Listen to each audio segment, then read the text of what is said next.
Hello friends, welcome back to my channel smart study from home. कल हम लोग ने जीएसटी सीरीज स्टार्ट किया था। इंट्रोडक्शन पार्ट लगभग ख़त्म हो गए थे। ठीक है, ये तो हमने पढ़ लिया था कि सप्लाई पे जीएसटी लगता है ना, कौन सा जीएसटी कितने टाइप के हैं। ठीक है, वो सब हम पढ़ेंगे। जीएसटी जो है फ्रेंड्स, जीएसटी बेसिकली 4 टाइप्स के होते हैं। ठीक है, क्या क्या होते हैं?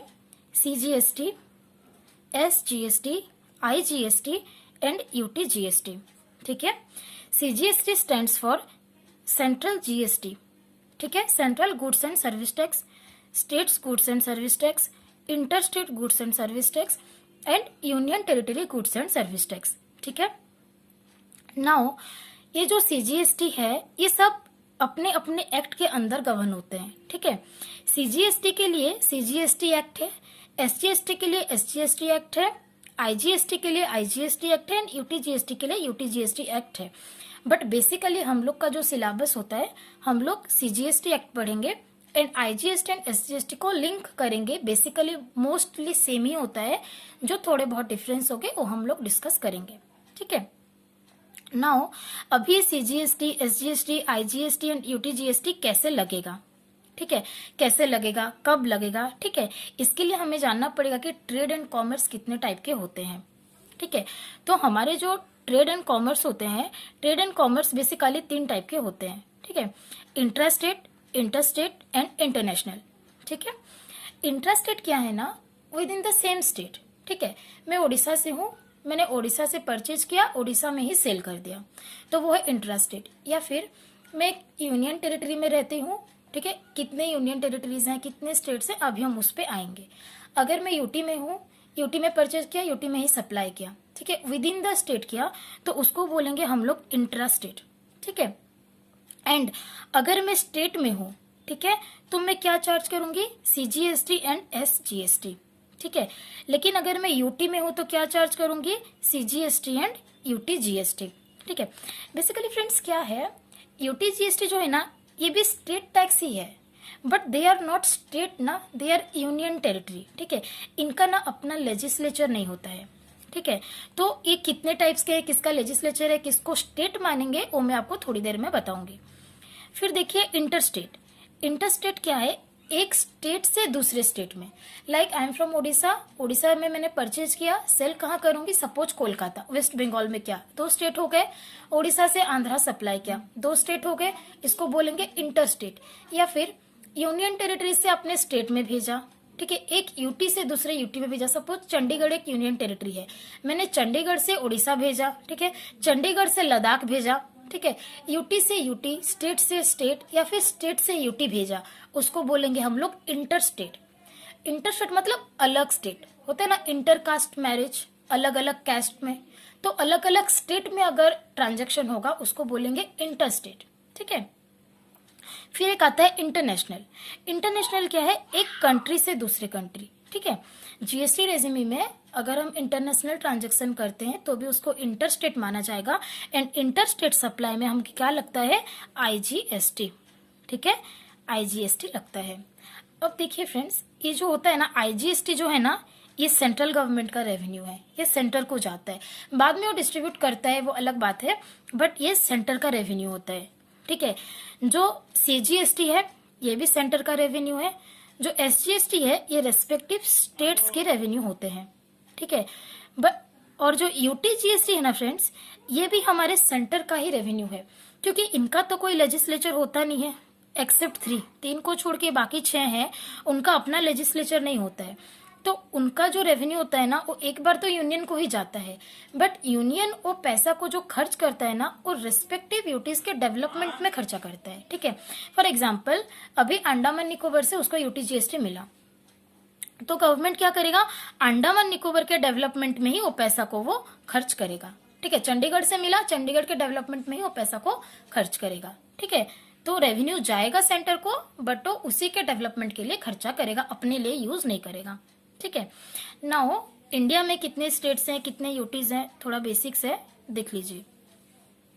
ठीक है, इंडिया पहले फ्रेंड्स 29 स्टेट्स थे, बट अभी जम्मू कश्मीर क्या हुआ, यूटी हो गया, जम्मू कश्मीर एंड लद्दाख 2 पार्ट में डिवाइड हो गया, यूटी हो गया।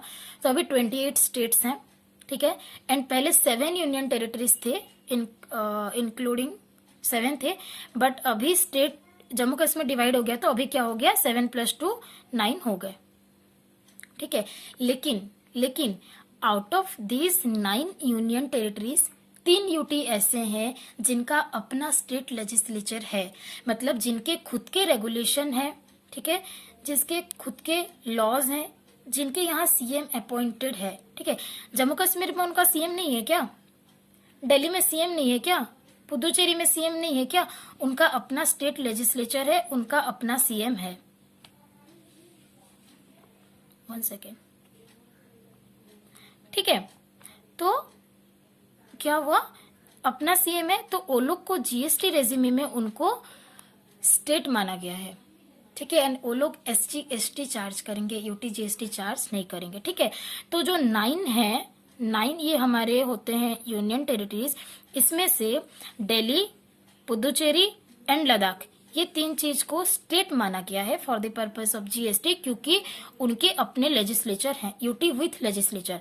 बाकी जो 6 बसते हैं वो क्या क्या है, अंडमान निकोबार है, दादरा एंड नगर हवेली है, चंडीगढ़ है, दामन दियो है, लद्दाख है एंड लक्षद्वीप है, ठीक है।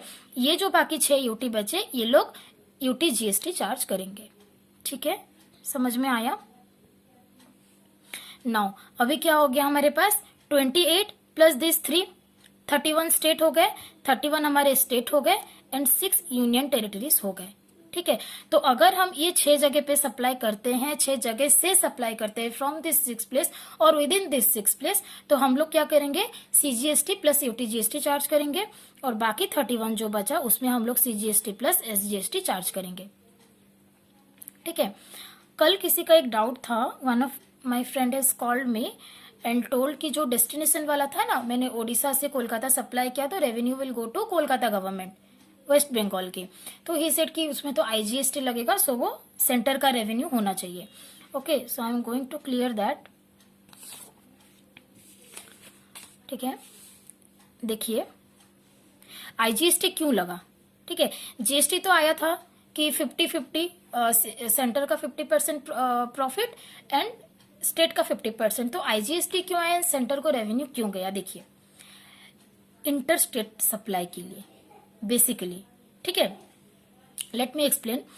एक सप्लायर है उड़ीसा का, ठीक है। कोलकाता से एक बायर आया, उड़ीसा आया वो, ठीक है। उड़ीसा से वो गुड्स परचेज किया। अगर मैं सीजीएसटी एसजीएसटी लगाऊंगी, ठीक है, तो मैं क्या लगाऊंगी, सीजीएसटी। सपोज 18% टैक्स रेट है, 100 रुपीज का गुड्स है, 9% CGST, 9% OGST, O stands for Odisha GST, ठीक है, स्टेट जीएसटी है, ठीक है। उसका प्राइस क्या हो गया, 118।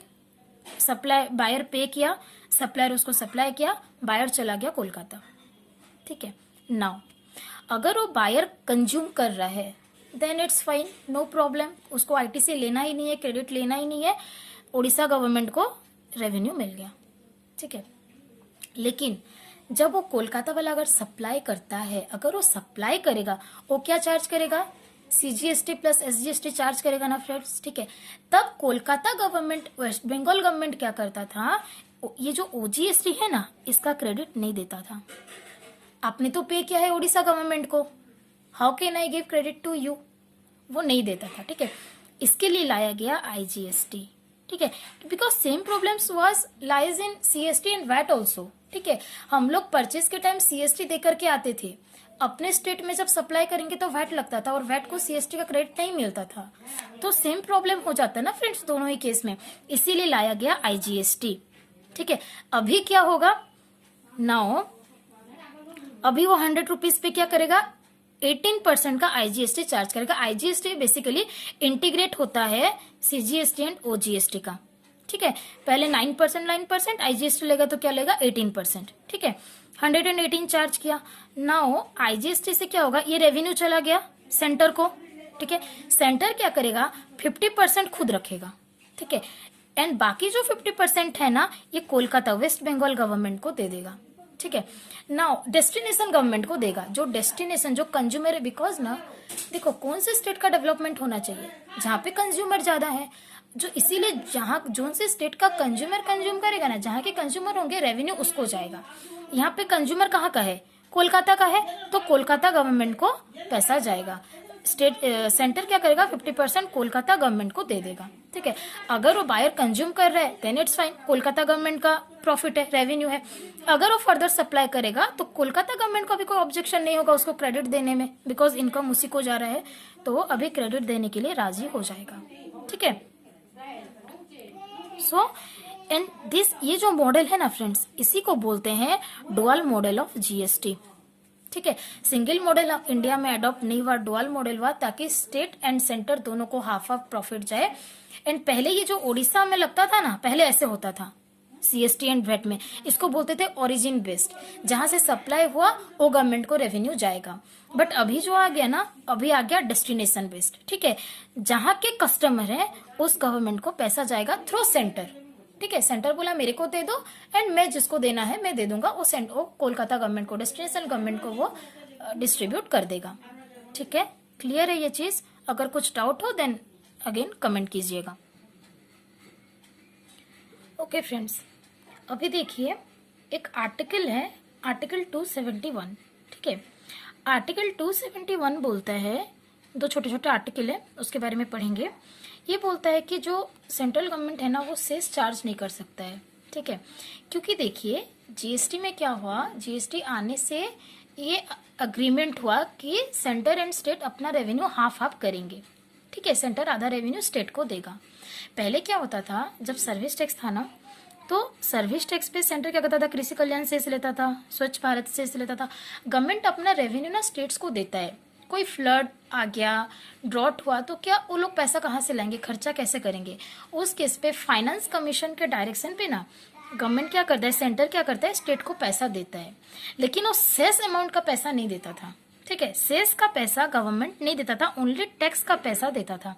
तो गवर्नमेंट क्या क्या धीरे धीरे सेस का अमाउंट बढ़ाने लग गया। पहले कृषि कल्याण सेस ले आया, स्वच्छ भारत सेस ले आया, वो सेस का अमाउंट धीरे धीरे बढ़ाने लग गया, क्योंकि ये उसको स्टेट्स को देना नहीं पड़ता था। इसीलिए जब स्टेट्स आ गए ना, स्टेट्स बोले कि आप अभी क्या करो, आप सेस ही चार्ज मत करो, आप बस टैक्स लो, और टैक्स को हम दोनों 50-50 करेंगे, ठीक है।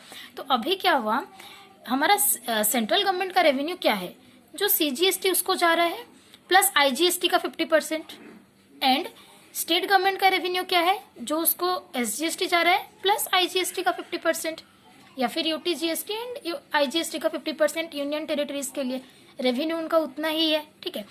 तो ये जो 50% है ना फ्रेंड्स, ये 50% से भी सेंटर स्टेट्स को देता है जब उनको जरूरत पड़े, ठीक है। एबनॉर्मल सिचुएशन में जब उनको जरूरत पड़ेगी तो गवर्नमेंट उनको सैंक्शन करता है, गवर्नमेंट उनको पैसा देता है। नाउ अभी आप बोलोगे फिर कंपेंसेशन सेस कैसे आया जीएसटी में, तो कंपेंसेशन सेस लगता है, ठीक है। तो जब जीएसटी आया ना फ्रेंड्स, तब बोला गया था कि central government needs to provide for compensation to the state for the loss of revenue arising on account of implementation of GST. GST implement करने की वजह से स्टेट को जो लॉसेस हुआ है ना, उनका जो रेवेन्यू लॉसेस होगा ना, वो सेंटर कंपेंसेट करेगा, वो कंपेंसेट करूंगा बोल के बोला। सपोज अभी ओडिशा का रेवेन्यू जीएसटी आने से सपोज 20 करोड़ का कम गया, 20 करोड़ से कम गया, तो ये 20 करोड़ सेंट्रल गवर्नमेंट क्या करेगा, कंपेंसेट करेगा। तो वो कंपेंसेट करने के लिए पैसा कहाँ से लाएगा, कंपेंसेट करने के लिए ना फ्रेंड्स वो जीएसटी कंपेंसेशन से चार्ज किया, एंड इसके लिए एक एक्ट लाया गया, GST compensation to state act 2017। And इस एक्ट के तहत सेंट्रल गवर्नमेंट क्या कर सकता है, कंपेंसेशन से चार्ज कर सकता है। बहुत कम गुड्स पे लगते हैं, ओनली लग्जरी आइटम पे लगते हैं, एंड कुछ गुड्स हैं, टबेको है, ठीक है, एंड हाई स्पीड डीजल है, कुछ चीजों पे कंपेंसेशन सेस लगता है। इसीलिए कंपेंसेशन सेस लाया गया था, वही एक लगता है, बाकी कोई भी सेस ना लगता था ना लगेगा, ठीक है। फिर देखिए और एक चीज है आप लोग को बताती हूँ मैं, आर्टिकल 279A, ठीक है। कल बोला था ना जीएसटी काउंसिल के बारे में पढ़ेंगे, तो here it is. GST council क्या है फ्रेंड्स, कि जो भी गुड्स पे लगता है ना जीएसटी, उसको गवर्नमेंट को नोटिफाई करना पड़ता है। पहले नोटिफाई करेगा गुड्स एंड सर्विसेज को, उसके बाद उस पर जीएसटी लगेगा। एंड किसको नोटिफाई करेगा ना, वो कौन रेकमेंड कौन करेगा, जीएसटी काउंसिल रेकमेंड करेगा। जीएसटी काउंसिल जिसको रेकमेंड करेगा ना जिस चीजों को, उन्हीं पे जीएसटी लगेगा। उसके बहुत सारे एक्टिविटीज है वो अब हमें पढ़ेंगे, ठीक है। जीएसटी काउंसिल देखो आर्टिकल 279A ना एम्पावर करता है किसको, प्रेसिडेंट को। प्रेसिडेंट ऑफ इंडिया जो है उसको एम्पावर किया है कि वो एक जॉइंट फोरम कंस्टिट्यूट करेगा, ठीक है, ऑफ सेंटर एंड स्टेट, ठीक है। सेंटर एंड स्टेट को मिला करके एक जॉइंट फोरम कंस्टिट्यूट करेगा, ठीक है। एंड उसमें कौन कौन रहेंगे, जो जीएसटी काउंसिल है ना फ्रेंड्स, उसमें 33 मेंबर्स हैं, 33 मेंबर्स होते हैं, ठीक है। एक होता है चेयरमैन। चेयरमैन कौन होता है, यूनियन फाइनेंस मिनिस्टर। हमारा यूनियन फाइनेंस मिनिस्टर अभी कौन है, निर्मला सीतारमन, ठीक है। तो एक होता है चेयरमैन, ये किसका मेंबर हो गया, सेंटर का मेंबर हो गया। एक होता है member union minister of state in charge of revenue and finance, ये भी हो गया सेंटर का, ठीक है। तो 2 मेंबर होते हैं सेंटर के। बाकी 31 जो मेंबर्स होते हैं ना फ्रेंड्स, ये ईच स्टेट के होते हैं। अभी हमने पढ़ा 28 state plus 3 UT with legislature, ठीक है, दिल्ली, पुदुचेरी एंड जम्मू एंड कश्मीर, ठीक है। ये जो 31 स्टेट्स हैं, ईच स्टेट से एक एक मेंबर को इसमें लिया गया, ठीक है, फ्रॉम ईच स्टेट 1 मेंबर। तो 33 मेंबर को लेके जीएसटी काउंसिल बनाया गया है, ठीक है। ये जीएसटी काउंसिल का काम क्या है, ये लोग रेकमेंड करेंगे सेंटर को, यूनियन को ये लोग रेकमेंड करेंगे, क्या बोलेंगे कि इंपॉर्टेंट इश्यूज पे कि किसको एग्जिम्ट करना है, किसके ऊपर एग्जिम्शन नोटिफिकेशन विड्रॉ करना है, थ्रेशोल्ड लिमिट ऑफ टर्नओवर, ठीक है, रजिस्ट्रेशन लेने के लिए what should be the threshold limit, जैसे पहले 10 एंड 20 था, अभी ओनली गुड्स के लिए 40 लाख कर दिया गया है, ठीक है। फिर रेट्स ऑफ जीएसटी का रेट बढ़ेगा घटेगा कितना रहेगा, ठीक है। Date on which GST levied on HP man, कल हमने पढ़ा था ना एचपी मैन पे जीएसटी नहीं लगता है। High speed diesel, petroleum, crude, motor spirit, aviation, turbine fuel and natural gas, ये 5 पे जीएसटी अभी नहीं लग रहा है, बट नोटिफाई करके जीएसटी लगा सकते हैं। तो वो नोटिफाई करने के लिए रेकमेंड कौन करेगा, जीएसटी काउंसिल उनको रेकमेंड करेगा। किसको करेगा, यूनियन को करेगा। एंड यूनियन क्या करेगा, नोटिफिकेशन लाएगा, एंड उसके बाद ही जीएसटी लगेगा या नहीं लगेगा, ठीक है। बट एक तो alcoholic liquor for human consumption को आर्टिकल से ही निकाल दिया गया था जब जीएसटी आया था, उस पर ये लोग नोटिफिकेशन नहीं ला सकते, इसीलिए यहाँ पे वो नहीं लिखा गया है, ठीक है। Then government will issue notification, government notification issue करेगा एंड उस पर जीएसटी लगेगा, या फिर वो लोग जो रेकमेंड करेंगे वो एक्टिविटी होगा, ठीक है। तो बेसिकली ये वर्क होता है जीएसटी काउंसिल का, ठीक है। उसके बाद आप टेक्स्ट बुक में देख सकते हैं, बहुत थोड़ा थ्योरेटिकल है कि अगर 50% प्रेजेंट रहते हैं, लाइक 33 मेंबर्स हैं जीएसटी काउंसिल में, अगर 50% प्रेजेंट रहते हैं ना फ्रेंड्स कोई भी मीटिंग में, तो वो कोरम फॉर्म कर सकते हैं। कोरम मतलब क्या होता है, मीटिंग वैलिड हो जाएगा, ठीक है। मतलब 17 मेंबर्स अगर प्रेजेंट रहेंगे तो कोई भी मीटिंग को वैलिड माना जाएगा, ठीक है। तो ऐसे बहुत सारे हैं, 3/4 रहेंगे तो वोटिंग हो जाएगा। तो ऐसे बहुत सारी चीजें हैं जो आप, थोड़ा बहुत थ्योरी है आप लोग पढ़ लीजिएगा, बट बेसिक्स यही है, ठीक है। कल से हम लोग पढ़ेंगे सीजीएसटी एक्ट, ठीक है। सीजीएसटी सेक्शन वाइज हम लोग पढ़ेंगे, सेक्शन 1, 2 ऐसे जाएंगे, एंड हम लोग फिर कंटिन्यू करेंगे अपने क्लासेस।